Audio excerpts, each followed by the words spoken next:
It's that time again. Yep. We are Team Wester. And you are the most important thing to us. Team Wester Podcast. It's all about the team. Welcome to another edition of the Team Wester podcast. I'm Brad Gelber, joined by my co-host Ray Davis. Hey, how you guys doing? I'm back again. He's back. And we have a very big guest on the show today. I said I'd make that joke, but Spencer Brown here, offensive tackle from the Buffalo Bills. Thank you for joining us today. Thanks for having me. Appreciate it. Yeah, so obviously we don't really have much to talk about. The first game was pretty uneventful, so I don't know that there'll be anything to really talk about, which we'll get to in a minute. But I wanted to sort of talk about your journey because I was, in anticipation of the interview, I was sort of reading about your past, and I knew of you and I knew of you on the team and everything. I didn't really know like your journey to the NFL, and it was pretty interesting. So, you were born in Iowa. If this is correct, it sounds like a pretty small town. Absolutely. I think under 1,500 people. 12, is that right? 12. Might have 13 now where people are making babies over there. So. Yeah. So a small town, and it said, at least on your, the bio about you, you were part of an 8-man football team. That's true? That is true. There's like 20 to 30 kids out, but 8-man, it's 80 by 40 field, small arcade style football. So basically for people listening or watching, that's you basically have to play both sides of the ball because there's not enough kids on the team to field the roster, right? Absolutely. There's a ton of Travis Hunters out there just going crazy. But it was super fun. Small school. I think there's 6-man in Nebraska and Texas as well. So it's just for those smaller schools that can't field a big enough team. Yeah. They got it in California too. Really? There was a high school, Stewart Hall. They played 8-man football. Respect to Stewart Hall. Yeah. Respect to Stewart Hall. So you played defensive end and tight end. Was those your two positions? I almost quit my junior year because I was playing guard, and I'm like, I don't want to sit here and block the whole time. I'll just play basketball or baseball. It's fine. Yeah. And then defense was the most fun, but I transitioned to tight end when I was a junior in high school. Okay. Yeah. So it said that's what I read, and it said that you were first team All-State as a senior there. Is that so you kind of. That was your journey in football, but then it said that you redshirted your freshman year in Northern Iowa, but that's when you switched to offensive tackle. So it mentioned that you had to put on quite a bit of weight for that position change. I think it said 80 pounds you put on. How old are you, just eating burgers? I was as tall as I am now, but like 220, 215. Okay. And then I went through the whole redshirt lifting program there with Jed Smith, who's a legend, and I was 80 to 100 pounds. So I wanted to ask you what was the desire to switch the position? Because you hear about position switches, I think, and usually it's like, receiver to tight end or something that's sort of more in line. Was it just strictly your size, or what was kind of the drawing to you to go to offensive line? It was size for sure. I think Coach Farley lied to me when he first gave me the offer. He was like, I'll play a tight end, it'll be great. Yeah. So that was awesome. But I got there and I started putting on a little weight, and I still wasn't filling out any. I put on 40 pounds and I kind of looked the same. Mm-hmm. So during the spring, after the first semester in the spring, we came back for spring ball, and Coach Farley was like, we're going to switch to the line. I think it'd be a good idea. And I'm like, if it's going to let me play, then sure. Absolutely. So, it was a fast track for me to start playing, and that's what I wanted to do. So that's what we did. Do you ever desire to have a play drawn up for you now that involves you catching the ball? Because when we talk to Dion, he's always like, man, give me another, because he's got a couple touchdowns now, and he's like, I want another one. So is that ever, because you're like, hey, I played tight end back in the day, I can catch. I can get the job done for sure. I don't know what the play would be drawn up as, but I'll do whatever Brady asks. Yeah. For sure. Yeah. I would hate to be like a DB and you just see Spence go out there. That's exactly my thought. Off the ball. All I got is a fade ball. All I got is a stiff arm waiting for him. That's all I can offer. Just throw the ball high. You got it. That's it. Dunking on the goalpost. It's worth the fine. Listen. So after that, I know I mentioned you had a knee injury, but then your junior year, it said you were named to the All-Missouri Valley Football Conference, and then you decided to forego your senior year. That was that COVID year, so it was spring ball that year to enter the draft. So was your thought process at that point, you just wanted to kind of get ready for the NFL there, or what was kind of going through your head at that point? Yeah, the COVID year really threw a kink into things. We had a really, really good team coming up. Some guys transferred out and played other schools, but, we would have had a run at the national championship for sure, and that's just not me being biased. Our roster was big and strong, and we were veteran team, but that all broke out actually the first day of camp is when we were in the gymnasium, and the director of the school and our head coach AD was all there, and we're going to cancel it. Some teams are going to play a handful of games, and that's up to you guys. You can make that decision. So then the coaches left, and there was only players, and we just sat there dude, if we're not playing, a whole season. Like, why would we go through a month of training camp to play one game? Right. So that was a big decision. And then in talks with my agent, who I would hire, he's like, dude, you don't got to transfer. Just come out to California and start training for the draft. So I didn't play football that whole year. I played in the Senior Bowl, and then my first time playing in Buffalo was a year and a half since playing football. What was that like mentally? You know, obviously going through COVID, then, you know, all the boys are like, listen, like, we don't want to play. Like, did you think my NFL dreams are over because I'm not playing? Did you feel like, okay, I got to work harder so I can get noticed because these guys are playing? Like, what was it? It was just a lot of faith in what I was being told by people that were around me and my coaches and then my family, and obviously my agent. His input was massive, but it really just kind of ripped your heart out a little bit because we've been training all summer, and I lived in a duplex, and there was 8 of us guys total, and we just had a home gym. We worked out twice a day, so we were working super hard, and it was the biggest and strongest I've been. I think a lot of guys can say the same, and you know, it was hard, but at the same time, I was grateful to be in the position that I was in, and I knew that, okay, I don't necessarily need to play to go after my dreams, where other guys, like COVID messed up their pro day, and no one got to see him. I had one of my teammates, Jackson Scott Brown, kind of got shafted because of that. So I was just grateful it all worked out. Yeah. So preparing for the draft, though, you know, one thing I thought was cool was your 40 time. So you ran, I think, a 4.88. It said so. I can pick him up and put him down. For a guy of your size, like, that's pretty impressive. So the stride lengths. That's right. Slow start, strong finish. Yeah. Was that something though that like stood out for you with just given your size? Like, was that? I know 40 sometimes over talked about a little bit for the value of it, but you obviously can move, so that probably stood out a little bit for. Yeah, I think especially not playing all year. I had the Senior Bowl. That was 1 week of practice and playing the game against higher competition. And then I knew that the pro day was going to be a big tell for everybody to see how agile and strong and explosive is this guy. And I tested super well, and thankful for that. And I think it was the turf in the Udon. We have that carpet turf. There's no pellets in it. It's hard carpet, so you can increase your time. You might have ran 4.2, right? Yeah, nah, you know, it's crazy because they do this thing called, they do a laser time and then they do the clock time. So it's a 4.88 clock. I'm curious to see what the laser was. Are you doubting me? Nah, I could break 5 easy. Yeah, okay. You could break 5 in these Birkenstocks. Hey, man, Deion Walker said he was breaking 4.6. Okay, so. That's insane. Well, we got a parking lot if we got to settle it. Gravitational pull was helping him out.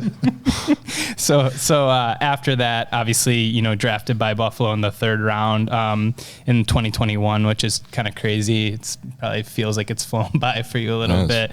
But I thought this was interesting. It mentioned that you were the first ever offensive tackle drafted from Northern Iowa. So was that something you were aware of at the time? I didn't know that until now. Okay. Maybe that, I don't know. That's what I read. So, you know, it mentioned that. And then it said that year, I think it was in October, you got your first start at right tackle in the NFL. Yeah. So what was that kind of like? I mean, it's obviously, had you ever even heard of Buffalo before? Were you familiar with the area? Because I know a lot of guys, I think we've talked about that, like you kind of get drafted and they're like, where is that in New York? Like it's kind of, sort of maybe you're loosely aware of it, but you don't really know too much about it. Loosely aware is a very good term for that. You know, I got the number and said Buffalo. I knew Buffalo's in New York. I know a little bit of geography. I didn't know exactly where it was in New York. I knew it was upstate. They call it upstate before the western side of New York. But flying in for the first time after the draft, I was a little hungover and I was still trying to like get my bearings of where I was at. But it's a great place. I'm super glad to be here, and it was a dream come true. Yeah. So once you got to Buffalo, obviously, you know, you got that start. I know you had a couple injuries and stuff that kind of your first couple years, it was up and down. But then in 23 was when you ended up starting all 17 games. And I think sort of cemented your role in the starting lineup there. You know, obviously know Deion pretty well, and you've got a chance to really get to know him and your line in general. You guys have had a lot of consistency and guys coming back. So what's that sort of been like to be part of? Because that's not that common, I think, in the NFL to not have pieces in and out all the time. You guys have played together now for several years, which I think speaks to why you've been so successful. It's a huge benefit to have a solid 5, and we had Mitch for a while in our line after my first year, kind of shuffled around, and then since then it's been pretty solidified with, you know, we had a couple guys come in, but they stick with us on 1-year deals after that.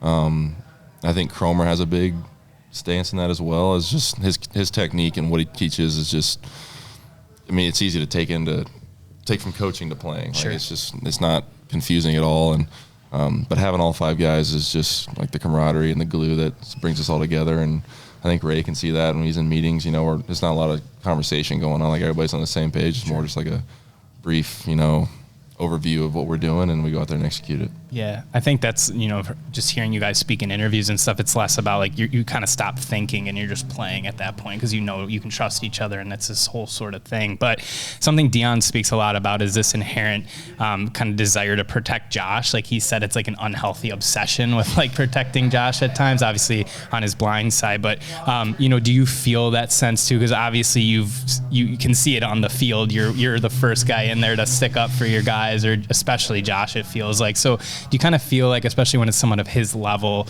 that you have this desire to kind of like be there to protect him, even when it's not in the play necessarily? I mean, this is the MVP of the NFL we're talking about here, and everything goes through him here in Buffalo. And there's no one else like him, and the best way to keep him healthy is to keep him on his feet. So that's what they pay me to do. So I'm going to go ahead and do that for him. Yeah. Do you have do you enjoy the trash talking aspect, or is that sort of just like come out when you're given your sort of competitiveness, or is it, because I know it happens, but I'm not one to like start it. Like the Ravens game this weekend, there was zero trash talk out there. It kind of depends on who you're playing. I'm sure this weekend there'll be a lot more, being a divisional rival, but I don't really instigate anything. I'll be one to react. I'm down for it, but I'm never one to like start it. Yeah, what most people don't know is Spencer's just a big teddy bear. Yeah. Like, I'm an easygoing guy. He's an easygoing guy. Like, once you get to know him, you're like, oh, okay, he's not, just because he's 7'10" and looks scary. Like, he's not that scary. But once you put the pads on, it's not the Spencer we know. It's a different one.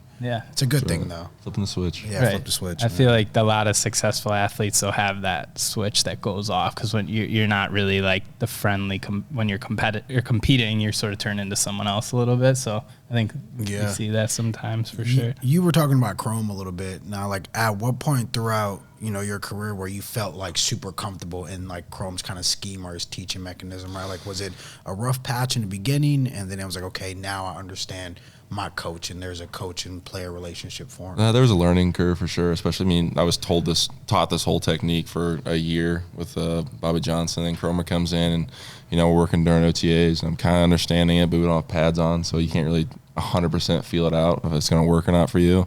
And, through training camp, and I'd say about halfway through the season, Chrome's first year is when it kind of took off for me, and I think my level of play also showed that.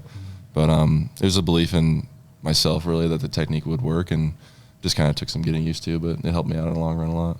Do you guys take pride in the fact when you protecting Josh, obviously, but when you see things like at least sacks in the NFL or things like that, you take pride in knowing that like you guys are the reason Josh is clean pocket and can do some of those things? Because I know Josh talked about, even with his MVP speech, like it's not just his award. Like I know recently he said he didn't want to wear the gold logo because it's all of your guys' award, because it's all part of it. So sort of those nuances of like, he has to have a clean pocket in order to do what he needs to do. You guys take pride in that, I would assume, too. Absolutely. That's pretty much all off-season training is getting yourself ready. But, O-line is super selfless sport. It's not about us. It's about Ray and Jimmy and everybody catching passes and obviously taking care of Josh and keeping him clean. So you got to take pride in that. You have to have pride to play O-line and be selfless in that stance. But I think Josh also helps us out in the back end. I think he's the most pocket-aware quarterback in the NFL.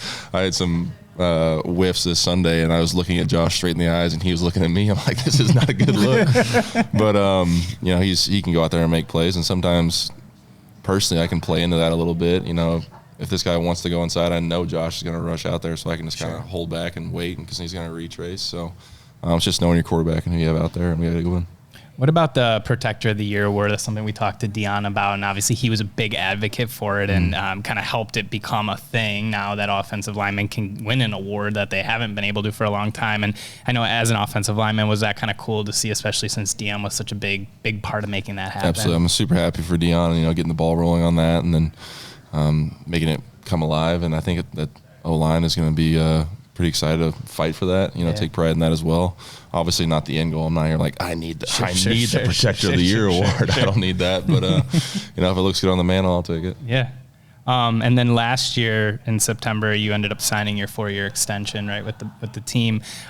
We talked about that, I think, in a couple podcasts ago about sort of like, you're not necessarily, the goal isn't always like well, it is. You want to secure that for your family. Kind of that second contract is usually generational wealth. So what did it mean, though, to be able to do that with the team that drafted you? Because I know Brandon Beane's whole approach is draft and re-sign and kind of grow with the team, and that's, you know, what you've been able to do. So what did it mean when you were able to kind of stay with Buffalo on that? It was just a dream come true. I mean, we've been thinking about that since I've been sitting on a porch in high school. And, I guess I could play college football, and if that goes well, I mean, I guess this is what we're looking at. So I know that all came to fruition. And, when I was coming into the draft, I told my agent one of my goals was to play for one team my whole career. That's hard to do, especially now. I feel like it's not as common. But, super grateful for that and happy that I could take care of my family, and anything they need, I'm here for them. And that's a good place to be. Yeah. And I know something, too, with personality is such a big piece of your guys' DNA of that team. Like, it's not just about talent, it's about drafting the right guys or signing the right guys. And I obviously don't know you super well, but just like hearing about you and stuff, like, and talking to you a little bit, like, you seem like it's just culturally such a good fit, similar to like Josh is just a good fit for this team, right? You're a good fit for this team. Like, there's people just, you can sense like their personalities would maybe do better in a Buffalo than, a different city, or vice versa. It might not work out in Buffalo because they want, the bright lights all the time of a different city. So for you, like, did it feel like once you kind of got your groove here, like, yeah, this was the right place? 100%. This is probably one of the easiest cities to play professional football in because of the distractions. There's not a whole lot going on. And, I know all about that growing up in a small town. I went to a small college. So there wasn't like thousands of people around, not a lot of stuff to do from where I'm from. So coming here was pretty much just like another step in the right direction for me in my career. And I love it here, though. It's just good team vibe. There's not much going on. You got to hang out with your teammates, which I love to do. We play poker and have dinners, watch the game, UFC fights, go to Toronto together, whatever. Just hanging out with the guys is a big thing. That was something I was going to bring up. Obviously too, is just like, I think, like you talk about the culture and the personalities, but I think what we do so much here in Buffalo and just being on the Bills is they spend a lot of time outside of off the field. Yeah. And I think that builds that camaraderie. I think even like the O-line, like, I mean, you guys have their own language according to Dion, right? Like, and that just comes with that camaraderie and the chemistry that you build off the field. Guys playing poker, guys going out enjoying time with each other. So I think that's pretty good to see from an O-line perspective, and then it trickles down from Josh and every other position. Yeah. Something I saw too on Hard Knocks was kind of your pizza nights. So is that like that's like a big thing for the offensive line there too? That's kind of growing over time. I think it started last year sometime, like halfway through the season.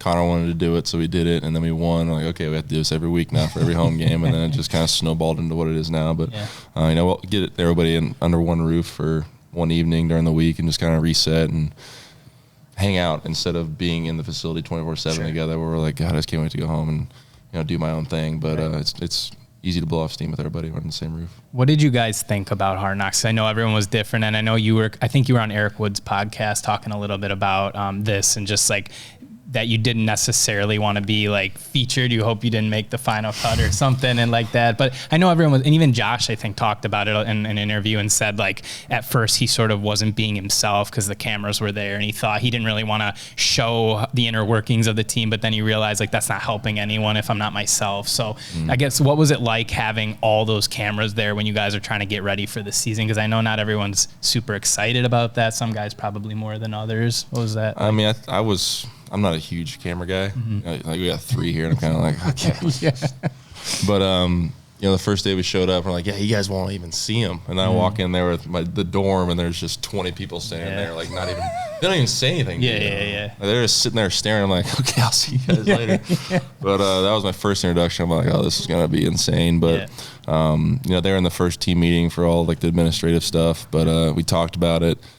But honestly, I don't think they used much from the meeting rooms. No, we said that when we got back here. They had them installed here in our building, and they aren't even getting used. I feel bad for those people that had to come in here and put all these cameras up. They're already getting used, but they did a good job.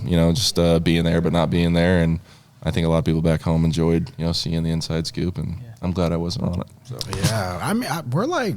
We're like a boring team, but we're not a boring team, right? Like we like to come in, we get our jobs done, and guys go home to their families, and kind of just a repetitive thing. Sure. So I feel like I watched the first episode, then after I was like, I'm living this thing. Yeah. Why am I even watching Why am I it? Like, watching? and we also do the same thing every day. There's yeah. nothing too exciting. So, I liked it, but it was a little bit weird at times just because I'm like, it's too much cameras, man. Sure. Like, we're a team that just gets the job done. Yeah. It's weird watching your own day. Yeah, Obviously you do that when you watch film. It's like, okay, I'm like, it'd be like your job. On and the then you field. sit there for 3 hours. Like, was I doing this right? Was I doing this right? So, like, my mom was in town. She's like, you want to watch this with me? I'm like, no, I don't. I'm going to go outside and water my trees. You can enjoy this for an hour. Yeah. But, I didn't want to watch myself or my teammates who I just hung out with do the same exact thing over again. Yeah. I think to your point, though, for fans, it certainly was interesting. I think if you're a Bills fan, it was interesting. I think if you're a non-Bills fan, it was probably a more boring Hard Knocks, which is probably a great thing for the team because that's probably exactly what Coach McDermott or any of these guys want. They don't want drama and all this stuff happening. So, it was funny. I thought it was interesting, but yeah, just as an inner piece of it, I don't know how you guys received it. I think that's what you get though if you're going to do it. Right. Like, usually they do teams that are in a rebuild or didn't make the playoffs. Like, they're trying to turn it around, so there is going to be drama and explosions and stuff like that. But if you do a team that's solidified and like knows how to be successful and are successful, that it's going to be pretty bleak. I'm sure the numbers did great though, considering it was Bills Mafia, so it probably didn't matter much at the end of the day. On top of that, we had a lot of guys who've been here for multiple years, so it's just Right. like they know the system. They just know how everything works. So then speaking, coming into this season, obviously, I know that you had dealt with a little bit of like a back injury before the season kind of started. I think I read that you had mentioned it was sort of you you overdid it training a little bit, wanting to kind of get back into like your college shape. Was that the case? Yeah. I think you mentioned. Yeah. That was just like the strength coach at UNI was like a big Olympic lifter, power lifter. So like clean, jerk, deadlift, squat, all that stuff, which has helped me gain 100 pounds. So I was eating and I was lifting hard. So I just kind of want to get back to that and get my explosive back. And I feel like I had a good year. And after looking over my last year, like where is my growth coming from? Where can I be better? I'm like, well, if I just got way stronger, I'd be sitting pretty. But just pushed a little too hard, and I hadn't been doing a lot of the things that I was doing, and obviously it flared up. So I'll never do those again. Out the door. But I guess from your guys' perspective, like dealing with an injury sounds like it's like the toughest thing you have to do, just because you want to be out there with your guys, and like you can't be if you're recovering. So just had to fight through that. But obviously you were ready in time for the regular season. Yeah, that's easily the worst part about being hurt is not being there, especially during training camp where you go to St. John Fisher to build the team and come together. And if you're just a guy that's I'll work out in the morning, and I guess I'll sit around for the rest of the day and watch you guys practice, and I'll sit in meetings and not watch myself practice. And it's just like, after a while, it just wears on you, and you feel like you're kind of away from the team. And then once you come back, it's the best feeling ever. So it was hard for a little bit, but it's going to happen. Hopefully it doesn't happen again. Yeah. So I teased it in the beginning, but obviously it was a very eventful first game of the season. So I think three of us are probably pretty happy to sit here and say you guys pulled out the win in that game.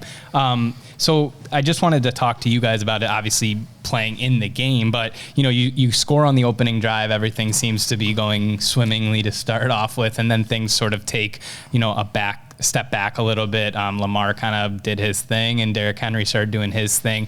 I guess from your perspective, kind of as the game started to unfold, was there any sense of like, oh man, here we go again, because this sort of happened in the regular season last year, and then you guys in the playoffs took care of business? Or was it sort of like, we're good? Because I know Josh spoke about it after the game a little bit, and as fans, we look at it way different from you guys because you're so attuned to like the next series or the next down type of thing. But was there any sense of like, oh man, this is sort of kind of unfolding the way it did last year again?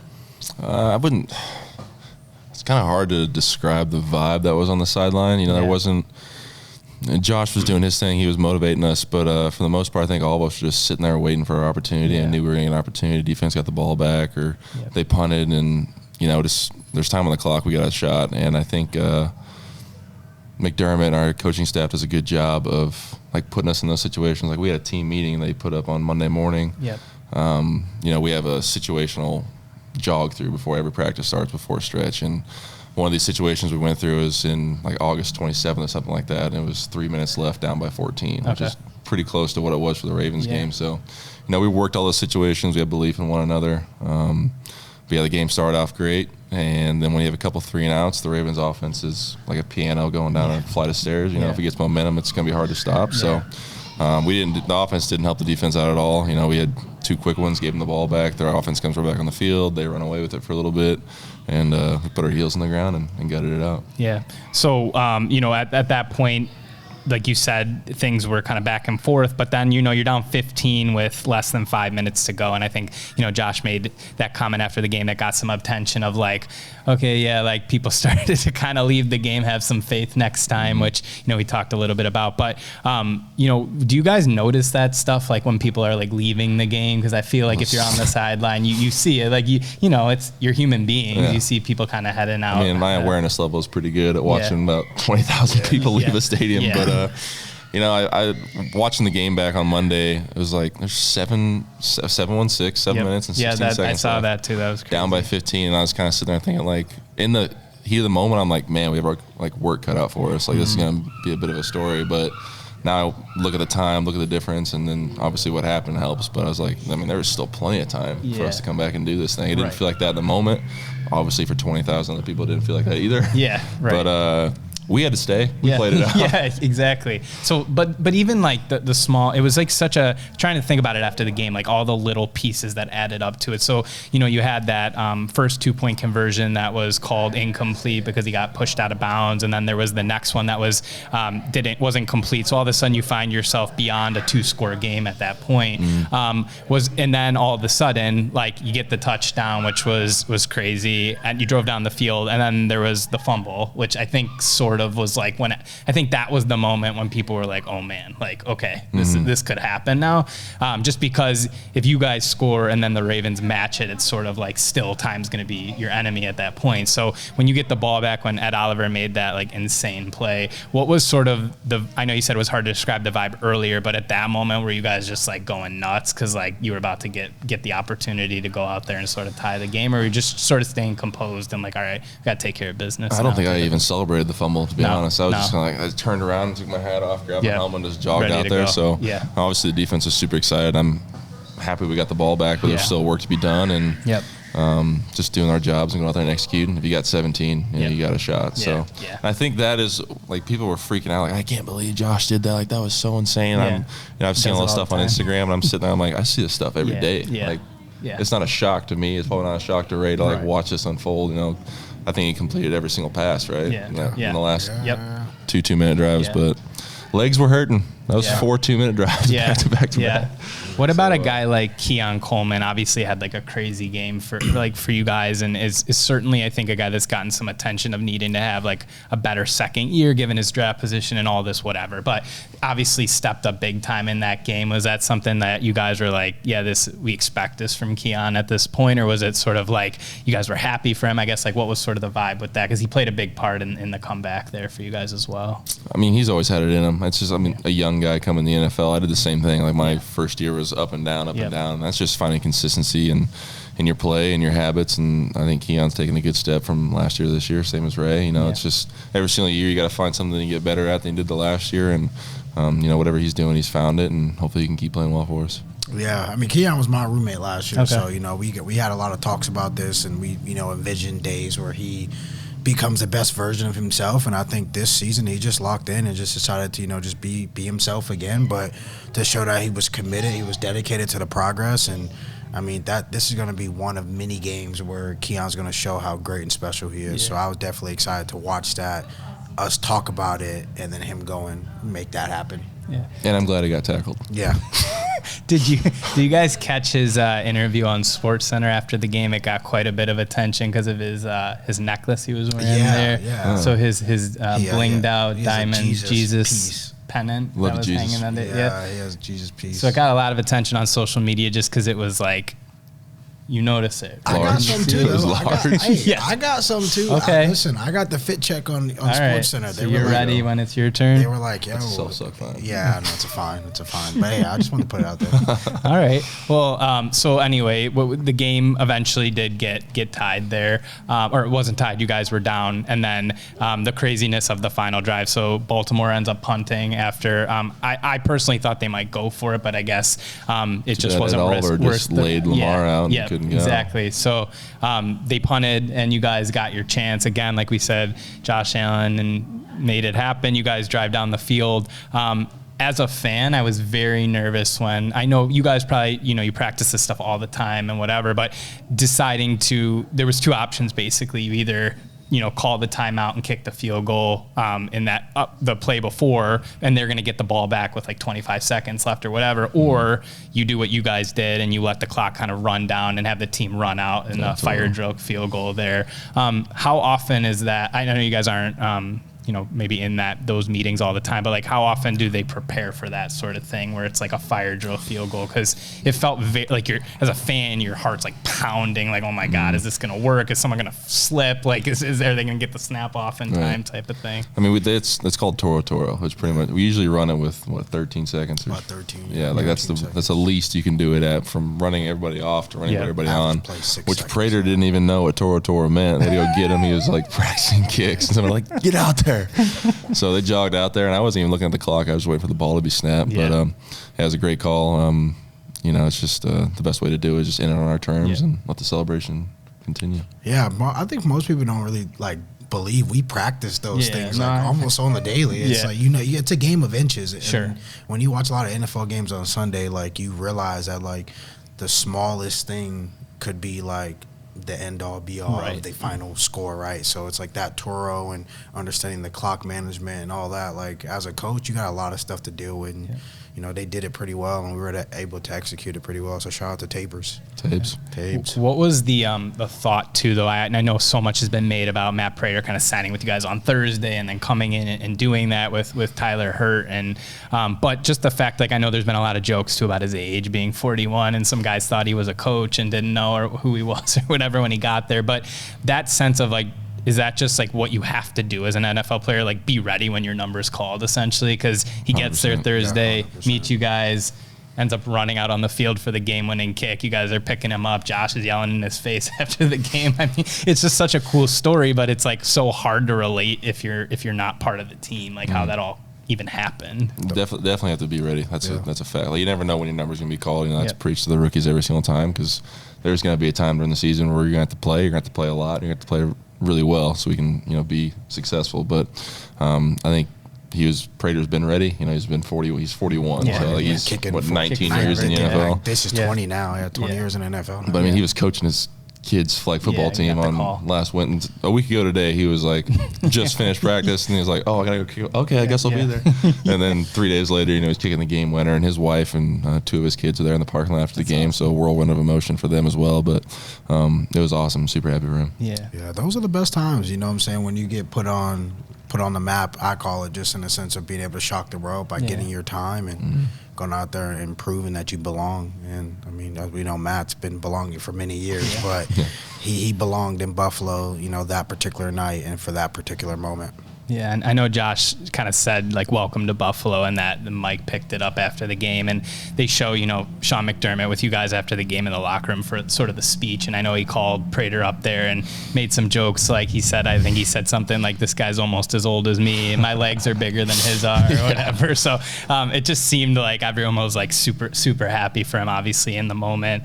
One thing I did think was interesting, a stat that I read, this was the first time in NFL history that a team trailed by 15 plus with under 4 minutes and still won the game. So that was pretty wild, I think, that happened. That Super Bowl run in 2015? I don't want to say the team up in but I thought they were down 28-3?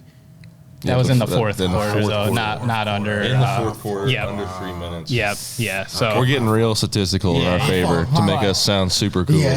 But hey, you can say that it's a legit stat. So last thing about that game before we just transition to what's coming up this weekend, does a win like that? I know McDermott mentioned it in his sort of post-game press conference, but does it do anything for you guys as a team this early in the season? Because I know it's sort of a week-to-week league. You got to reset. It's a new team, a new opponent. You can't focus. But does it show you guys there are new guys on the team and it's sort of a new season? So does it sort of show you okay, no matter the situation, we can do this sort of thing, or do you really just sort of disregard it and move on to the next week? I think it's plenty of those things you mentioned. Proving that we can come from behind and win. Guys never giving up. Guys stepping up when their number's called, and the most important part, I think, is bringing the team together immediately in the season. And this is what happens when we all come together and play hard for each other and never give up. here's the outcome. Sure. And I think just the emotions on the field after that game, you know, seeing rookies are like, oh my God, this is the NFL. Like we said it was gonna be crazy. We didn't expect it to be like this, but welcome to the NFL. This is how it goes. But you know, hopefully not a lot of just game-winning kicks as the fourth quarter expires. I don't need that. But bringing the team together is massive, and you know, being a part of that with all those guys, it's going to just project us into the coming weeks. Now, McDermott's always good about this. Is Monday morning, enjoy it. You know, enjoy it on Monday. Call your family. You know, reminisce about the game. But come Wednesday, it's over. Like we go on to the next week, and now we're looking at the Jets, and last week is last week, and the media and everybody else is gonna have a story for this week. Hopefully, it's a good one for us. Yeah. I mean, that's why you go to St. John Fisher. Yeah. I mean, you go and build that team, build that camaraderie and that chemistry, and you know, in days where days are rough and it's hot as heck outside, and you don't want to put pads on, but you're like, I gotta fight through it. You know, maybe not super translate to that moment, but it's just like being in a game. Like when you're down 15 and things are rough, and you know, hey, we just got to go out there and grind it out and get a first down after first down, then you'll start seeing guys gel together and understand, okay, Josh wants the ball here, we need to run the ball in. Like there's just small stuff that you gain from camp to the regular season where you bonded with each other. For sure. So looking ahead now, divisional matchup, which is always, you know, you already alluded to it, there's going to be a different sense probably of tempers or trash talk or whatever it is, just because you know these guys so well and it's in the division. You know, I guess from your perspective, going from like such a big game, Sunday Night Football versus the Ravens, who you guys have met in the playoffs last couple of years, to a team that's struggled, you know, of late, and then it's like a 1 o'clock game on Sundays. Do you guys have a preference for when you play? I know some guys, like Dion always talks about, like he always wants to play on prime time, like he prefers it. Some guys would rather be 1 o'clock Sunday every week. Like, do you have a preference for when you play the games, or doesn't it really I like matter that 4 o'clock kick. I think especially later in the year when it gets dark, even at a 4 o'clock game, you know, I think just playing primetime games is fun because it's at night. Playing 1 o'clock kicks, it feels like you're in college again, which obviously media, TV deals, we got to play at 1 o'clock. I get it. But you know, if you do play at 1 o'clock, your day's over quicker. So I guess you can get home sooner, and that's nice. But I don't have a preference. But you know, speaking to big game, to like, this is still another big game. All of them are huge. You know, we don't walk in there like, oh, last week was awesome. Hopefully we have a good time this week. You know, you want to win all of them, especially divisional opponents, because that's where the playoff starts for any team. And it's going to be a fun one for sure. So, but speaking to that, obviously they have a bit of a new look, new head coach. Aaron Glenn's now there as their head coach. Justin Fields is the quarterback. They actually had a pretty well in week 1, even though they lost, you know, to Aaron Rodgers and the Steelers there. That was an interesting game in and of itself. So, you know, when you speak to that, though, about sort of the trash talk or whatever, it's, you know, notoriously there's been some bad blood with the Jets. And even if it's a new team, new players and stuff, does that sort of just, that rivalry continues even with new faces there, or is it sort of reset if it's a new team type of thing? It continues for sure. I think that teams with a new head coach, and Aaron Glenn, I respect him deeply. He, you know, at the Lions, their defense was stout. Yes. Always playing them was a hell of an afternoon. But I think with a new head coach and new staff, they bring in new energy, and their team feeds off that. I think that's what we saw last week against the Steelers. You know, Justin played really well, and their front seven on defense is stout as well. So, and it's going to be a knockdown, drag-out kind of day, and I look forward to it. Yeah. Another guy Bills fans are probably familiar with, Harrison Phillips, now plays for the Jets. We knew him well here with Wester. He did a bunch of stuff with us back in the day, so kind of cool to see him be back in the division a little bit. I'm sure he wants to be on a different team. Yeah, probably. So do you guys pay attention to the standings at all during the season? Because I know you're focused on your team, but the Bills were the only team to win in week 1 in the AFC East. All 3 of the other teams lost. So is that something? Yep, in week 1. Do you guys pay attention to that at all, or it's not really till you get closer to the playoffs if it matters from your season? I don't really pay attention to the standings at all. You know, if you win all your games, you really don't got to look at it. I think that's kind of my rule on it. Yeah, I didn't even understand who was in our division last year, so I never looked at it. You got it this year. Name the 3 teams. We got the Dolphins. Check. We got the Jets. Check. And we got the Patriots. There you go. Yeah, that's all I know. All right, that's all you need to know because of this year. There you go. Do you know any of the other divisions yet? No. AFC West, NFC West, East. I don't know. Yeah, that's all I know. There's 4 directions per division. Last couple things here for you guys. In terms of it being, you know, you played at home for week 1, which was cool, especially prime time. You get to be in front of the fans.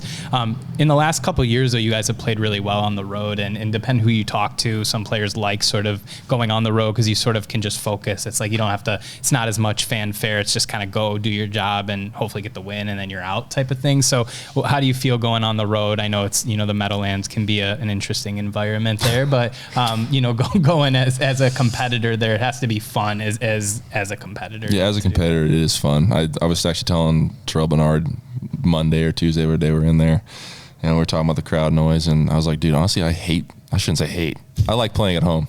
I hate that it's so quiet when we're playing at home and you're in the huddle and you're just listening to the play call and all you hear is breathing going on.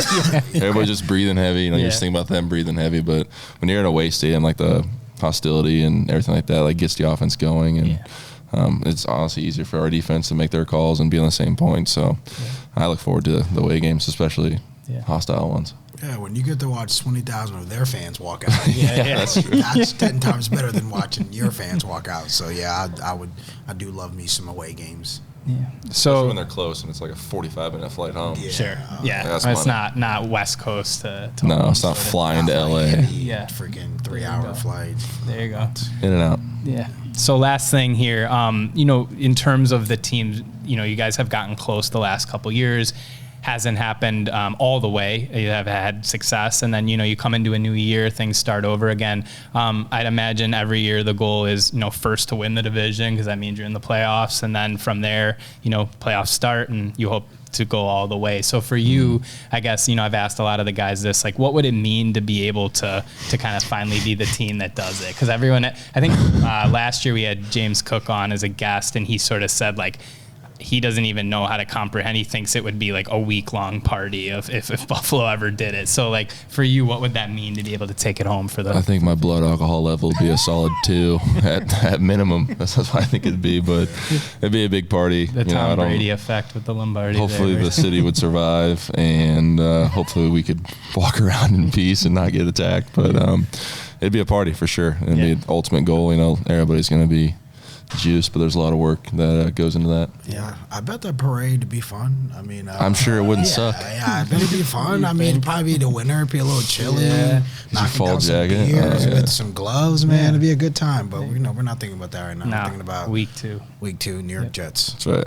All right. Well, Spencer, thank you for joining us today. We appreciate your time. It was good to get to know you a little bit, and good luck the rest of the season. Absolutely. Thank you for having me. It was awesome. Yeah, Ray. Always a good. I'd love coming back. Hopefully, I'm back again. Yes, you will be every episode this season. Ray will be joining us, whether he wants to or not. I'm just kidding. Actually, he is obligated to be here. He sleeps in here somewhere, so we just get him out when it's time. But thank you for watching the Team West Herr podcast. For Ray Davis and Spencer Brown, I'm Brad Gelber. We'll catch you again real soon. Boom.